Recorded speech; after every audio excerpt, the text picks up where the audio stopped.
Halo guys, welcome back di channel Baru Tahu. Makasih banyak ya udah mampir lagi.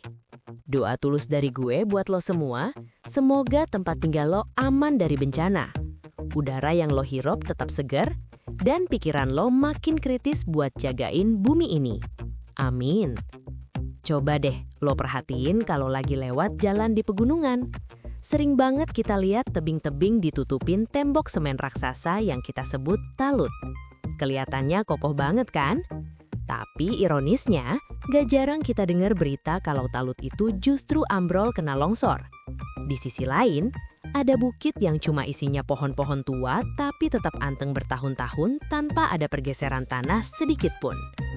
Nah, hari ini gue bakal ajak lo jadi detektif lingkungan guys. Kita bakal bedah secara kritis. Sebenarnya mana yang lebih ampuh nahan longsor? Akar pohon yang kelihatannya lemah, atau talut beton yang katanya kekinian? Kita juga bakal bongkar kenapa hutan itu sebenarnya adalah asuransi paling murah buat keselamatan kita di kota. Siap-siap, karena ini bakal bikin lo mikir dua kali sebelum setuju sama proyek semenisasi di lingkungan lo. Mari kita adu antara akar versus talut. Secara kritis, kita harus lihat cara kerja keduanya. Talut atau tembok penahan itu fungsinya mekanis. Dia nahan beban tanah pakai berat badannya sendiri. Masalahnya, talut itu benda mati. Dia nggak bisa nambah kuat seiring berjalannya waktu. Malah kalau sistem drainasenya buruk, air bakal numpuk di belakang tembok itu.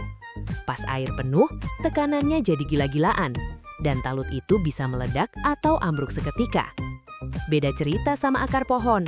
Akar itu punya dua fungsi sakti yang gak dipunyai beton. Pertama, fungsi jangkar mekanis. Akar pohon itu kayak paku-paku raksasa yang nembus lapisan tanah paling dalam sampai ke batuan induk. Dia mengikat tanah biar nggak geser. Kedua, fungsi pompa biologis. Pohon itu hobi banget minum. Lewat proses transpirasi, akar nyedot air dari dalam tanah dan dibuang ke udara lewat daun. Jadi kadar air di dalam tanah tetap terjaga biar nggak jadi bubur lumpur yang gampang longsor.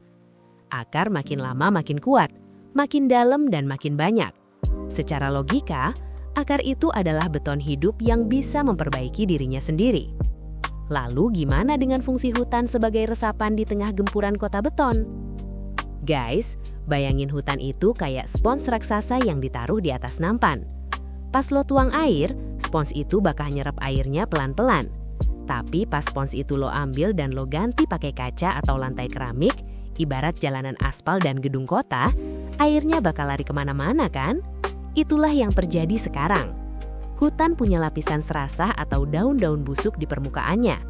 Lapisan ini bikin air hujan gak langsung hantam tanah, tapi masuk pelan-pelan ke dalam pori-pori bumi. Pas hutan diganti jadi kota, air hujan gak punya pintu masuk lagi ke tanah. Hasilnya, air lari di permukaan, jadi banjir bandang dan nenggelemin jalanan yang udah kita bangun mahal-mahal. Secara kritis, kita ini lagi bunuh diri pelan-pelan dengan cara nutup semua lubang napas bumi pakai beton. Nah, sekarang masuk ke pertanyaan paling kontroversial. Bisa nggak sih penggundulan hutan itu dilakukan secara konservatif atau nggak merusak lingkungan? Secara jujur dan kritis, jawabannya adalah hampir nggak mungkin kalau kita ngomongin penggundulan atau deforestation. Tapi kalau kita ngomongin pemanfaatan hutan terbatas, itu ada teorinya. Jadi ada istilah namanya reduced impact logging. Jadi kita cuma tebang pohon yang udah tua dan jalurnya diatur biar nggak ngerusak pohon kecil di sekitarnya. Masalahnya di lapangan, ini sering banget cuma jadi slogan doang. Penggundulan hutan buat jadi kebun monokultur, kayak sawit aja, atau perumahan jelas ngerusak struktur tanah. Kalau lo mau konservatif, jalannya bukan gundulin terus tanam lagi, tapi pakai sistem agroforestry. Kita tetap bisa ambil manfaat ekonomi, misal tanam kopi atau kakao, tapi tanpa nebang pohon-pohon peneduh raksasanya. Dengan begitu, ekonomi dapat, tapi jangkar tanahnya tetap ada. Jadi nebang hutan tanpa ngerusak lingkungan, ibarat lo pengen makan kue tapi kuenya tetap utuh. Mustahil, kecuali lo cuma ambil secuil dan lo ganti dengan yang sebanding. Analisis kritis gue buat lo, kita harus berhenti mikir kalau beton adalah solusi segala masalah. Talut itu oke buat kondisi darurat di pinggir jalan raya. Tapi buat stabilitas lereng secara jangka panjang, kita butuh akar. Kita butuh hutan bukan cuma buat pemandangan, tapi buat asuransi nyawa biar kita nggak tenggelam atau ketimbun tanah. Mengganti hutan dengan resapan buatan, itu biayanya triliunan. Padahal alam udah kasih itu secara gratis. Jadi intinya, akar itu pemenang jangka panjang, talut itu solusi jangka pendek. Dan nebang hutan dengan alasan konservatif itu seringkali cuma pemanis kata buat ngeruk keuntungan tanpa mikirin dampak buat anak cucu kita nanti. Gimana menurut lo? Lo lebih percaya kekuatan semen atau kekuatan akar pohon buat jagain hama kita? Spill pendapat lo di kolom komentar. Gue pengen tahu sudut pandang kalian. Jangan lupa klik tombol subscribe biar kita bisa terus bedah logika lingkungan yang sering disalahpahami. Like video ini kalau lo ngerasa dapat pencerahan, dan share ke teman lo yang hobi banget nyemen seluruh halaman rumahnya. Terima kasih banyak udah nemenin gue bedah perang antara beton dan akar hari ini. Gue benar-benar apresiasi waktu kalian. Doa gue semoga bumi kita makin hijau dan kita makin bijak dalam bertindak.